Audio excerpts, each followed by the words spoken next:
Hi, I'm Coach Corey Wayne, and today we're going to talk about the bad orange man and how he, once again, has been proven right. And so recently there was a story that came out after Russia invaded the Ukraine that obviously it kind of freaked out the Europeans. And one of the things that Trump was always doing when he was in office was calling them out on the fact that none of the European countries were meeting their financial obligations to NATO. They weren't investing in their defense like they had been.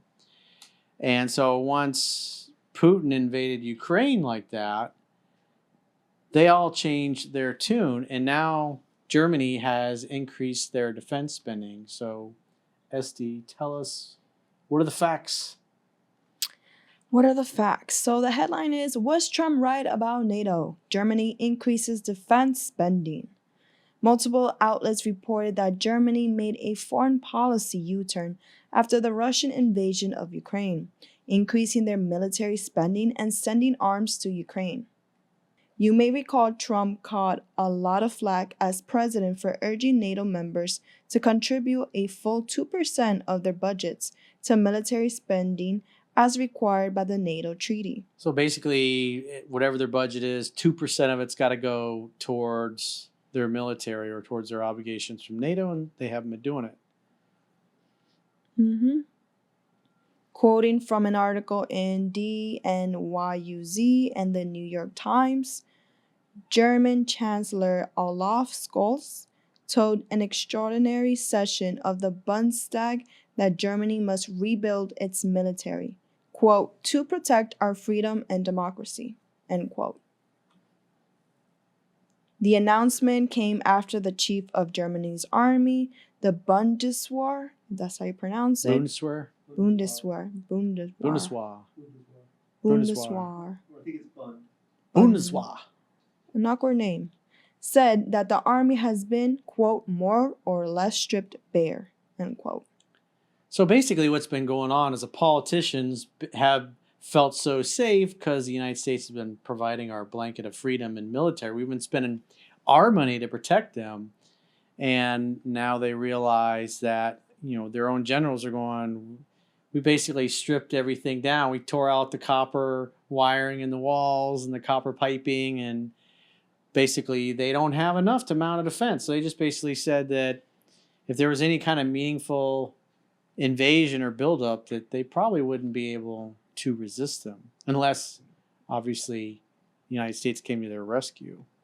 So there's a quote in the Times that said it took an invasion. There was an article in the New York Times. It took an invasion of a sovereign country nearby, threats of nuclear attack, images of civilians facing off against Russian tanks, and a spat of shaming from allies for Germany to shake its decades-long faith in a military-averse foreign policy that was born of the crimes of the Third Reich. But once Chancellor Olaf Scholz decided to act, the country's about-face was swift. Weakness always invites aggression. That's what the Germans basically recognize. Wow, they just rolled over Ukraine, and we've basically not been spending or investing in our military. Now we're very weak. And because a lot of people were saying that when Trump was in office, there's no way Putin would have invaded. But weakness always invites aggression. And obviously, it's pretty well known that Joe Biden has some kind of, dementia, or he's losing his faculties or whatever.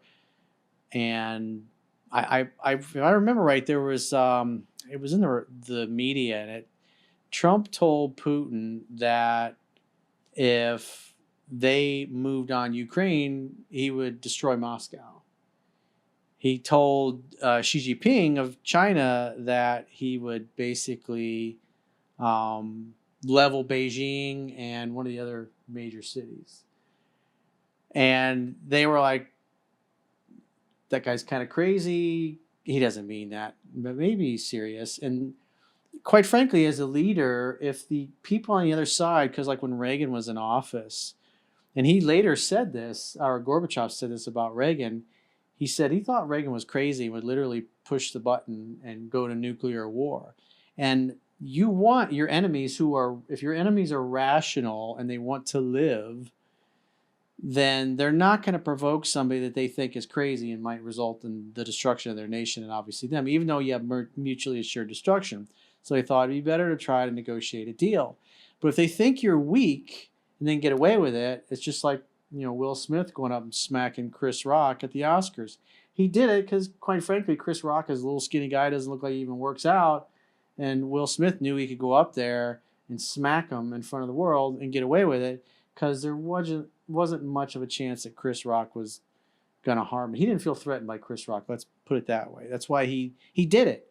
Weakness invites aggression.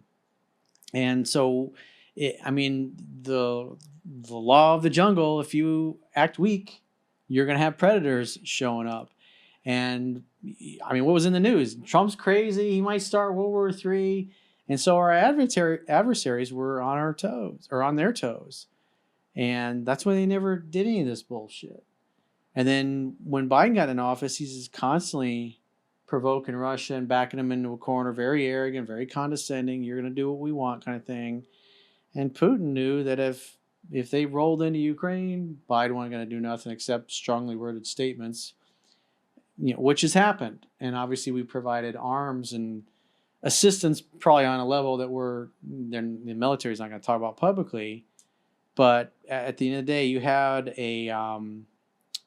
I think Ukraine had something like 600,000 troops, and then the Russians invaded with something like around 200,000. If you look at how they're kind of, I read a report from an analyst the other day, and he was talking about how it was similar to what we used, the strategy that Russia used on Ukraine, a numerically superior force is like, as Colin Powell said, we're going to cut it off, and then we're going to kill it. And so that's what Russia has done, is kind of divided their army up and trapped them while they went and did other things, and slowly through encirclement and the war of attrition that they would be able to defeat, because they're achieving their goals.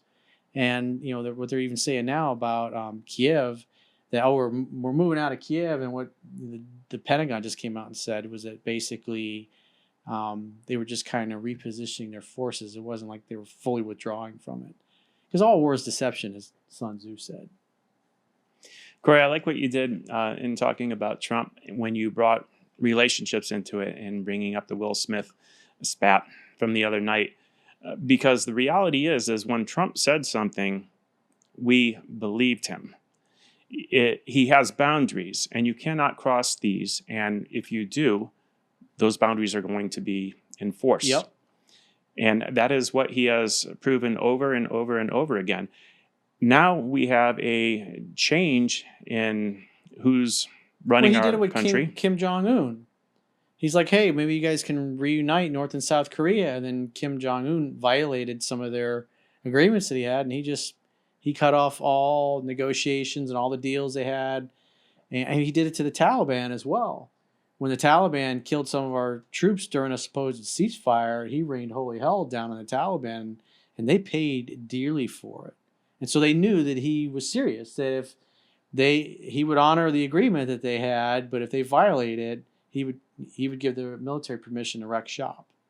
Yeah, it seems almost to be an unemotional decision, but more of it makes sense. This is what we have to do, and therefore I've laid this out, so this is what I'm going to do. And I'm not going to get emotional about it. We're just going to keep our boundaries because we have to, and it's the right thing to do. And that's where we were just a couple of years ago. We've gotten away from that as a country with new leadership. And that's a scary, weak place to be. Yeah, because it's obvious that, Putin doesn't fear Biden. He knows Biden is just going to run his mouth and not really do anything. And same thing with Xi Jinping. I've read other reports that they've been stockpiling things that they would need or that would be part of embargoes if they were to do something like try to make a move on Taiwan. But I've read some of the foreign guys in the military that look at what that would entail based on what's known about the Chinese military and what it would take to take Taiwan. They don't have the airborne forces, and they don't have the expeditionary naval forces to do like a World War II style invasion of Normandy. And, the Taiwanese have invested in very, they got state of the art, they got Patriot missiles, they've got state of the art Western equipment that can easily take out the aircraft and things that even the Chinese were able to make landings with airborne troops that they wouldn't be able to resupply them. They wouldn't be able to have any kind of logistics to get to them, and eventually that force would be destroyed, basically be annihilated, because you can't evacuate your casualties and you can't resupply, then you're going to get destroyed. Yeah, investing in the military to me is kind of like a person having weapons, having a gun to protect family, or for whatever reason you might need it. You hope you never need it, but you have it so that you can, if you have to. And to fail to invest in the military would be when the yourself enemy up for rolls weakness. across your borders like Russia did in Ukraine, it's like whatever your store of weapons was, your store of ammunition, rations, and your training, that's it. That's what you got. When an adversary rolls across your border or delivers thousands of shipping containers that have robot dogs with killer drones on them, and they have guns on them as well, and they're distributed everywhere, and then you get tens of thousands of drones with facial recognition that now are roaming all of your cities looking for specific people to take out. That's too late. The training you didn't take, the gun you didn't buy, the ammunition you didn't stockpile, it's not going to help you at that point. When somebody, you get 5 home invaders kicking your door in, and you don't have any way to defend yourself. The weaponized geometry class, the force on force training, which is the closest thing you're going to get to a gunfight, because you're using real guns that have like UTM style submunition training rounds. If you haven't prepared, you're at the mercy of the criminals, and they basically have the lives of you and your family in their hands. But if you've taken those classes and you're prepared, and the door gets kicked in, you're back in your bedroom, you're grabbing your pistol and you're slowly, methodically clearing rooms, looking for the target. You put your red dot on the target, you slowly ease the trigger back.